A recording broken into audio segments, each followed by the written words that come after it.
Hi guys. So today I'm being guided to talk about an experience that I had when I had my energy practice.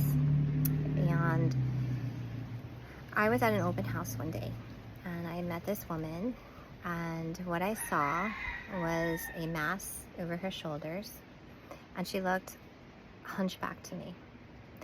So my guides were yelling at me, give her your number, give her your contact number. So I walk up to her and I said, hi, introduced myself, and I gave her my contact information and said that if she ever felt the need for healing, to call me. So a few days later, she calls me. She's hysterically crying. Her partner just left her after 10 years of a very tumultuous relationship that they had. And I knew this was a negative being. The soul that was in this woman was negative, and I knew that. And one of my fears was working on a negative being. I didn't want to share my energy with a negative being. But I just felt very drawn to helping this person. So I told her it was late in the evening, and I told her I didn't have any more clients. Come on in. You know, if she was open to a late evening session, by all means, come on in. So I'm sitting there and I'm waiting for her to come into my office, and I'm just like, to my guides, I'm like, I can't do this. Like, oh my God, she's a negative being. And they kept saying, trust us, Mina. So I was like, okay, all right, I trust you. So she comes into my office and I start working on her using my tuning forks and stuff. And when I work on my clients, I'm drawn to either lay my hands. It's a form of Reiki. It's not completely Reiki. I also use sound healing with the tuning forks. And I call in different guides that I'm guided to, different ascended masters, different beings. I call in their spirit guides, their angels, to assist in the healing too. And when she sat on my table, I immediately saw the ascended master Kuanyin. And Kuanyin is an ascended master with love, lots of healing love. Like she's my go-to for compassion. And that's what I was being told by my guides, to have compassion for this being. So she lays on my table and she's crying hysterically, and I start working hard on her, and she starts violently out of the blue. I'm pouring in the energy, I'm calling in Kuanyin's love, and I'm pouring love and frequency into this being. And she starts shaking violently, like on my table, and I'm like, what the heck is going on? And then all of a sudden she just stops. I'm like, whoa, what just happened? And I felt a shift in the room. Something happened. I didn't know what it was at that time. And when she opened her eyes, she looked at me and she said to me that she felt the most beautiful beam of light, of this intense feeling of love, come over her. What I saw was Kuanyin, and I just was kind of blown away. So I continue working on her. We continue through the process. She's no longer crying. She's just very happy. She just says that she's never felt so much love in her life. When I got done with her, I heard the words, I passed. And I'm like, I passed? What did I pass? So as she's getting her stuff ready, you know, to leave and all, it was I think like almost like a 3-hour session. I walk into the bathroom just to wash, you know, rinse my hands off, the energy and all that stuff. And I got the words, it was a test. And I was like, a test? What was it a test about? So I go ahead and I send her on her way. And all she kept saying was that she had never felt this much love before in her life. So when I finally was able to sit with my guides and ask them what just happened, what happened with that experience, what they told me kind of blew me away. Our souls choose to be either negative or positive beings. There are some that have many, many lifetimes of being negative, and there are some that bounce back and forth, you know, whatever. This is what my guides told me. Everybody's experience is different.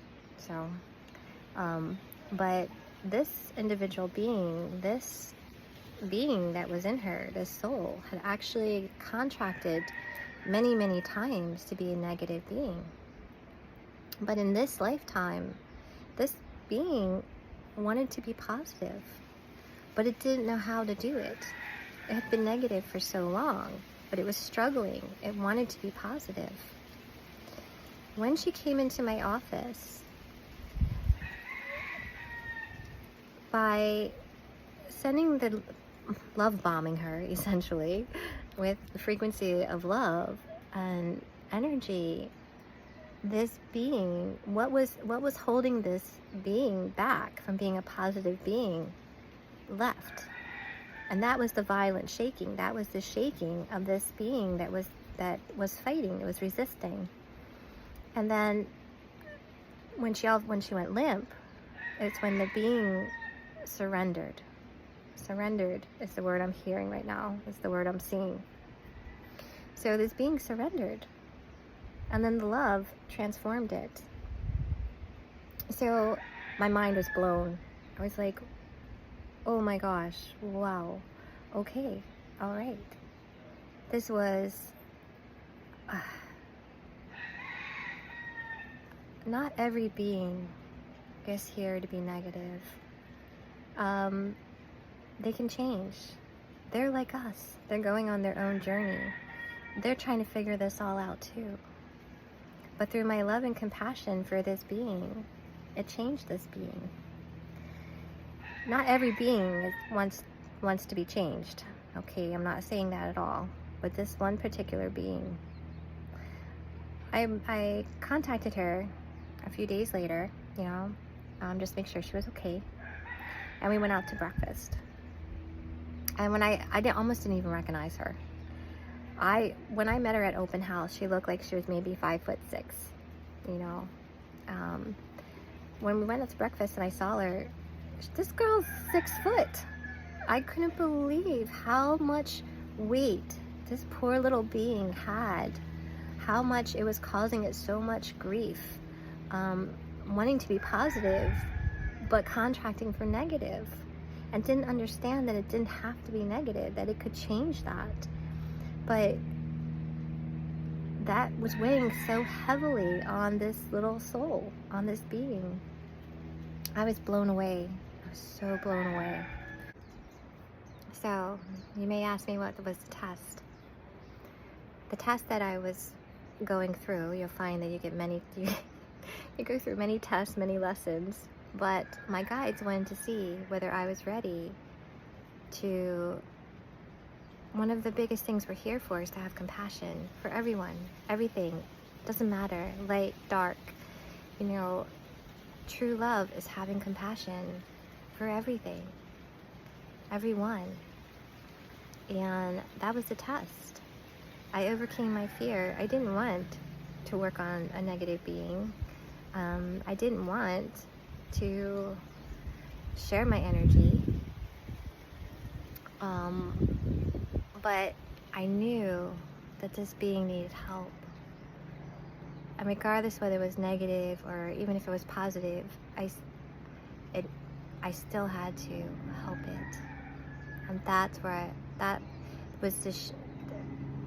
was a huge shift for me. And that was why I heard or saw the words, "You passed," was because I chose to overcome my fear and allow myself to help heal this person, be the vehicle of healing for this person, for this being, this soul. My guide just wanted me to share that story with you. I have my email link down below. If you would like to share an experience that you've had, please email me. I would be happy to talk about it on this channel. Hit subscribe for me. And I'm sure there's a lot more stories. My guides are already so that I have many more stories to tell you. But yeah, that one was probably one of my most interesting clients that I've worked on. But till next time, thank you.